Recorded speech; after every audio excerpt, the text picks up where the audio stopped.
mă. Nu ai bani, zice lasă-mă.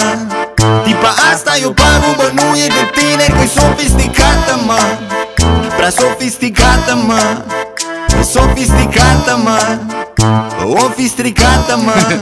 Cu siguranță știe mult prea multe pentru vârsta ei. Uite cum te ține după fusta ei. Bre, te-a făcut din vorbe două. O să-ți aduc mâncare la spitalul nou. No, te joci cu focul, nu-i de tine. Nu știu cum n-ai văzut, are ceva în privire.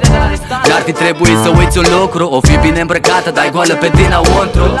Are inima de piatră, e fată deșteaptă. Tu ești prostul care încă o așteaptă. Bre, n-auzi că joacă în altă ligă. N-auzi când toată lumea strigă. E sofisticată, mă. Vezi cum se îmbracă, mă. Nu ai bani, zice lasă-mă. Tipa asta e o pagubă, nu e de tine, că-i sofisticată, mă. Prea sofisticată, mă.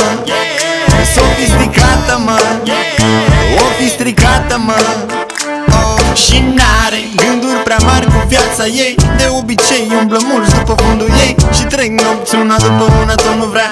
Trec nopți una după una, tot nu vrea să se bagi pentru că n-am lozul suficient cât să mențină bronzul.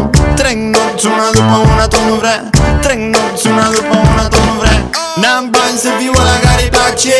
N-am bani să-i dau să se îmbrace. Bani să fiu ăla care o plimbă.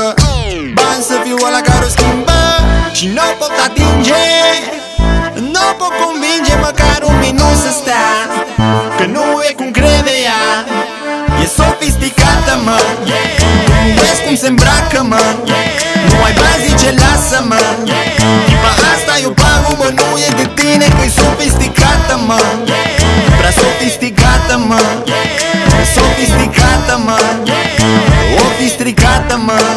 Ai zis că nu, da, deja spargi bani mulți pe curul ei. Tu și proștii care o ard în jurul ei. Ce? Credeai că tu ești singurul? Nu te-ai gândit la asta, ți-ar o firmă nouă. Da, i-ai luat deja verighetă, în timp ce ea se întindea pe lumea știu ce banchetă. Wow, mișcarea asta a fost chiar proastă. Ia cu lesa, tu cu limba scoasă. Nici nu te vrea, dar te are sub apoc. Se vede până în statusul de pe Facebook. Scrie bine, uite cât unii pe alocuri, dar să vezi cum e pe tocuri. E sofisticată, mă.